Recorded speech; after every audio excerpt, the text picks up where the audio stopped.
Okay, Matthew, we're going to look at different variations today. I know several of you were out today, so we're just going to get started with this. The first part is direct variation. It's actually a review from several years past. Y equals kx. Anytime you see that y equals kx, that's going to be a direct variation. And we should recognize, of course, that y equals kx is linear. It is a linear function. It looks a lot like y equals mx plus b. And plus I know x to the first power. So this is old. This is something we did in 7th and 8th grade, also Math 1. Alright. Anytime I see the words y or varies directly, I can go ahead and write down varies directly. It's y equals kx.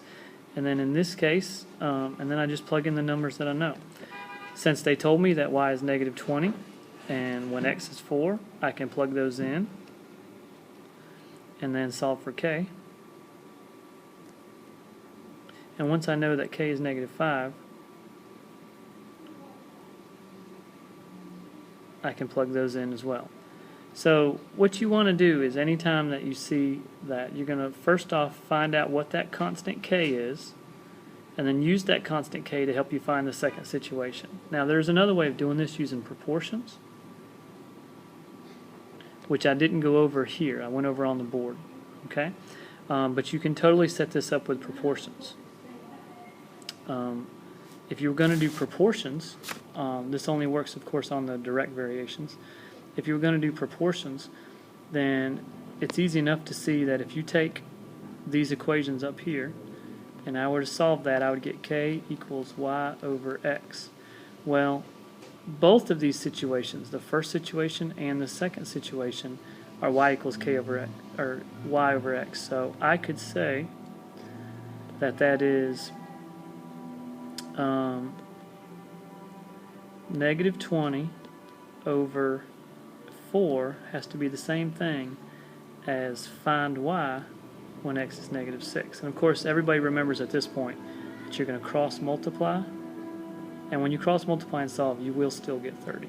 Take your time, go ahead and finish that out if you need to. I'm going to move on. Here's a more typical situation.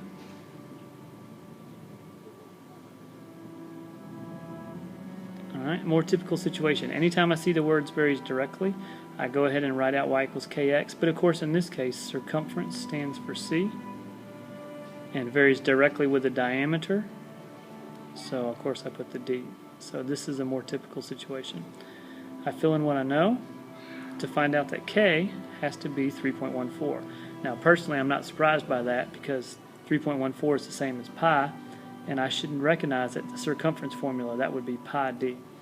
So that's one way of doing it. At that point you plug in, and I know it got real crowded down here, but I do plug in to find out my answer. It's 109.9. Now once again, you could do this as a proportion. So that would be c over d for both of those. And it gives me this situation here. And when I cross multiply, I end up getting the same answer. Moving on, you can actually do direct variations jointly. So in this case I have two variables, x and z. So what I recognize here is the first thing I recognize is if it says varies jointly, I write down what r equals k vt. So I've got the r and the vt right here. Plug in what you know and then solve. I find out that k, my constant value, must be 1.75. Use that constant value to reevaluate your formula. This time I plug in that k, and now I plug in the new pieces that they gave me to find out my missing r. So take your time looking at that. Here's a word problem situation that has the same thing using kinetic energy. Anytime I see the word varies jointly, I immediately think to write down y equals kx, or in this case kmv squared, the mass and the square of the velocity. Plug in what you know.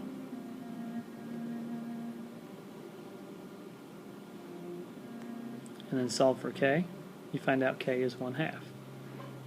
Use that constant 1/2, plug it back in for your k, to create a new formula. By the way, this is a very sciencey formula for kinetic energy.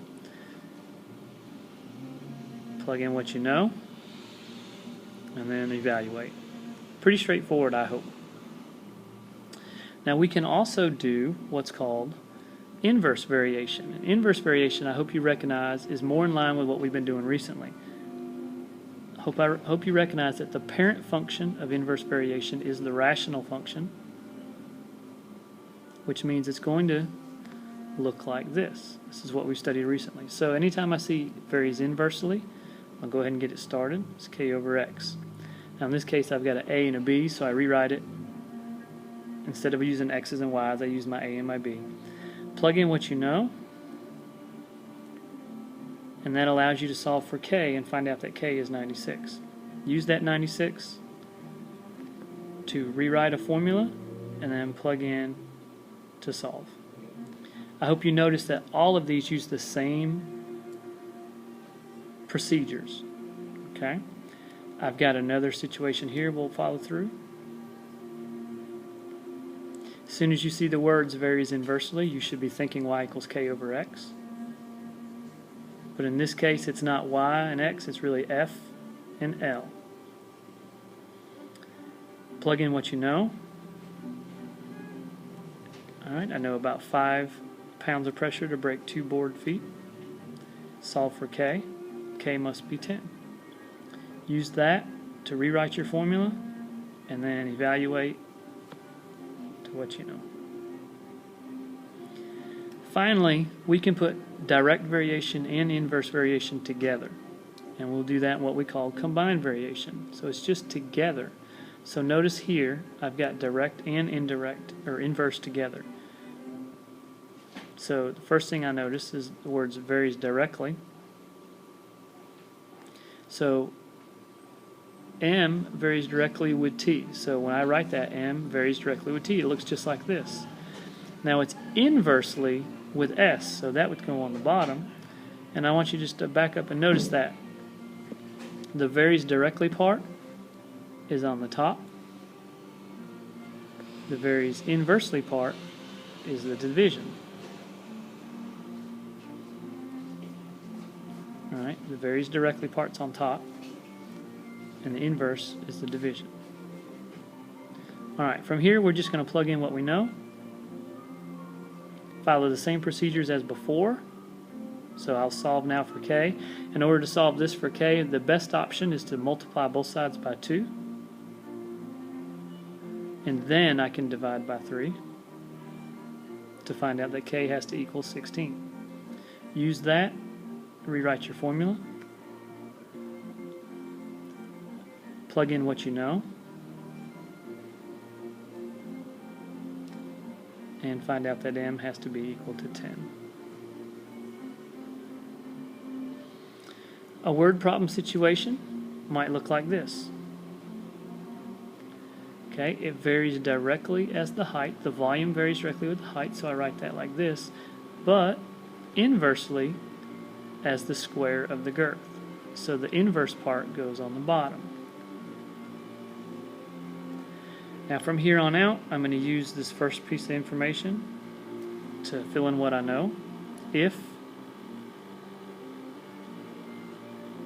the volume is 144 when the height is 20 and the girth is 1.5, so I plug those in the appropriate place and solve for k.